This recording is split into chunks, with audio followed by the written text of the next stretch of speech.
இந்த channel like பண்ணுங்க, share பண்ணுங்க, சப்ஸ்கிரைப் பண்ணுங்க மாணவர்களே. நீங்க சப்ஸ்கிரைப் பண்ணா மட்டும்தான் நான் போடுற வீடியோ உங்களால உடனுக்குடன் பார்க்க முடியும் மாணவர்களே. இன்னைக்கு வகுப்பு 10 ஏற்கனவே பார்த்ததை நம்ம ரீகால் பண்ணிக்கலாம். இயல் 1 கற்பனை பகுதி பார்த்துட்டு இருக்கோம். தொழிற்பெயர் என்றால் என்ன? ஒரு வினையை அல்லது செயலை குறிக்கும் பெயரானதே தொழிற்பெயர் எனப்படும். இது நம்ம கமெண்ட்ஸ்ல கேட்டிருந்தா அதுக்கான பதில் இதுதான். தொழிற்பெயர் நம்ம செய்யற வேலையை குறிப்பது. பாடுதல், படித்தல், கவனித்தல், இதுதான் தொழிற்பெயர். அடுத்தது பாத்தீங்கன்னா விகுதி பெற்ற தொழிற்பெயர். வினை அடியுடன் விகுதி சேர்வதால் உருவாகும் தொழிற்பெயர் விகுதி பெற்ற தொழிற்பெயர் ஆகும். அதாவது நடன்றது வினை அடி, தல்லுன்றது விகுதி. விகுதி ரெண்டும் சேரும் போது நடத்தல் அப்படின்ற வார்த்தை உருவாகும். அடுத்தது பார்க்க போறீங்கன்னா முதல்நிலை தொழிற்பெயர். முதல்நிலை தொழிற்பெயர்னா என்ன? முதல்நிலை தொழிற்பெயர்னா விகுதி பெறாமல் வினை பகுதியே தொழிற்பெயராதல் முதல்நிலை தொழிற்பெயர் ஆகும். எடுத்துக்காட்டு என்ன? தட்டு, உரை, அடி அப்படின்னு படிச்சிருப்போம்.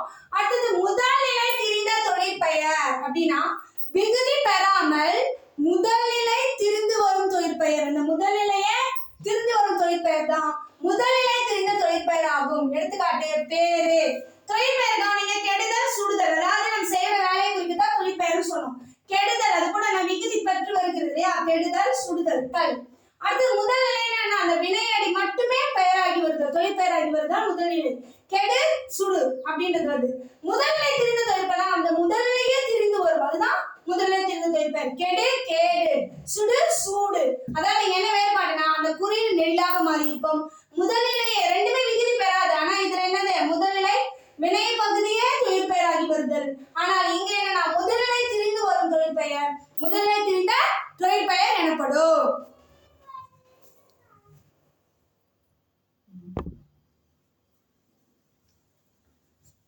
அடுத்து வினையாளனையும் பெயர் என்றால் என்ன? ஒரு வினைமுற்றுனா முற்று பெற்றது குறித்த வினைமுற்று. படித்தான், எழுதினான் அப்படின்றதுதான். பெயரின் தன்மை அடைந்தால் ஒரு பெயரின் தன்மை, அதாவது நபர் அந்த பெயரின் தன்மை அடைந்து வேற்றுமை உறுப்பு ஏற்றும் ஏற்காமலும் வேறொரு பயனை கொண்டு முடிவது வினையாளனின் பெயர் எனப்படும். ஒரு வினைமுற்று பெயரின் தன்மையை அடைந்து வேற்றுமை உறுப்பு ஏற்றும். வேற்றுமை உறுப்பு ஐயால் கூயின் அது கண்டு படிச்சிருப்பீங்க. மொத்தம் வேற்றுமை 8 வகைப்படும், அதுல படிச்சிருப்பீங்க. அதுல உறுப்புகள் என்ன? 2ஆம் வேற்றுமை, 3ஆம் வேற்றுமை, 4ஆம் வேற்றுமை, 5ஆம் வேற்றுமை, 6ஆம் வேற்றுமை, 7ஆம் வேற்றுமைக்கு மட்டும்தான் உறுப்புகள் உண்டு. முதல் வேற்றுமைக்கும் 8ஆம் வேற்றுமைக்கும் உறுப்புகள் கிடையாது. ஐயால் கூயின் அது கண்.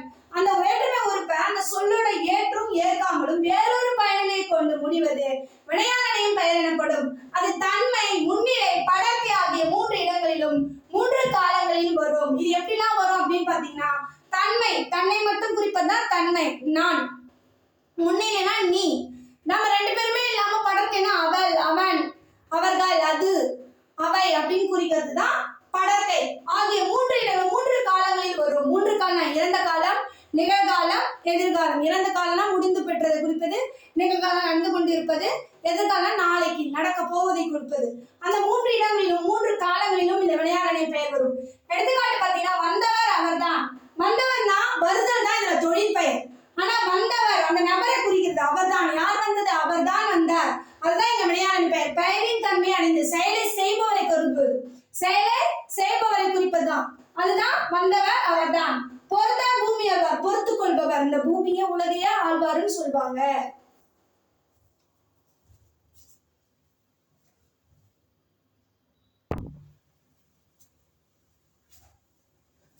தொழிற்பெயருக்கும் வினையாளனின் பெயருக்குள்ள வேறுபாடு என்னன்னு கேட்பாங்க.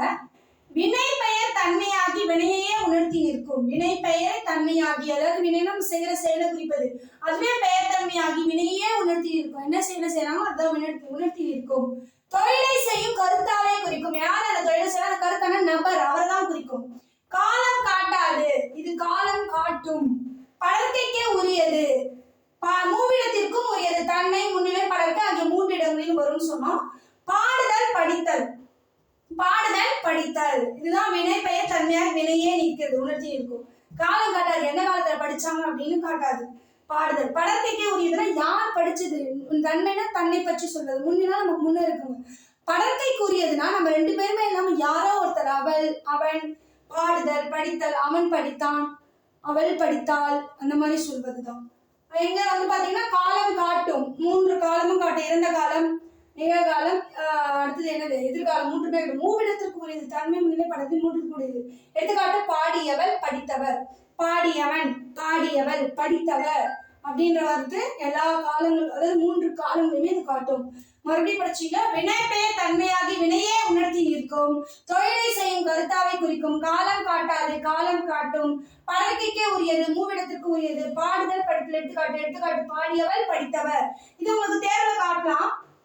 தேர்வுல எப்படி கேட்பாங்க அப்படின்னா, படர்க்கைக்கு உரியது டேஷ் பெயர் ஆகும் அப்படின்னா தொழிற்பெயர். மூவிடத்திற்கு உரியது டேஷ் ஆகும் அப்படின்னா வினையாளனையும் பெயர்.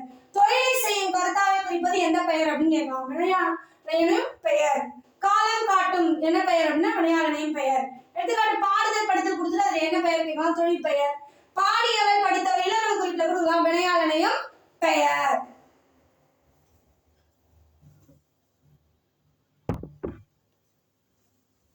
இந்த இயல் ஒன்று கற்கண்டல பாத்தீங்கன்னா என்னென்ன பாத்தீங்கன்னா, சொல் என்றால் என்ன, அதோடைய வகைகள் பார்த்தோம். தனிமொழி, தொடர்மொழி, பொதுமொழி பார்த்தோம். அந்த பொதுமொழியில இருந்து உங்களுக்கு ஒரு வினாக்கள் வந்து கேட்கப்படும் அப்படின்னு சொல்லியிருந்தோம் இல்லையா. அதாவது என்னது, ரெண்டுத்துக்கும் பொதுவாகவும் வரும். அதாவது தனிமொழியா வரும்போது ஒரு பொருளையும் அர்த்த சொல்லியும் பிரித்த வேறொரு பொருளத்துல பொதுமொழின்னு சொன்னோம். இது தேர்வுல கேட்பாங்கன்னு சொல்லியிருந்தோம். அடுத்தது பாத்தீங்கன்னா தொழிற்பெயர் பார்த்தோம், வினையாளனை பெயர் பார்த்தோம். அதுக்கு இரண்டுக்கும் உள்ள வேறுபாடு பத்தி பார்த்தோம். இந்த வகுப்பு இதோட முடியுது மாணவர்கள். நன்றி மாணவர்களே. இந்த சேனலை சப்ஸ்கிரைப் பண்ணுங்க, லைக் பண்ணுங்க, ஷேர் பண்ணுங்க மாணவர்களே. மறக்காம சப்ஸ்கிரைப் பண்ணுங்க மாணவர்களே. அப்பதான் நான் போடுற வீடியோக்களை உங்களால உடனுக்குடன் பார்க்க முடியும் மாணவர்களே. நன்றி மாணவர்களே.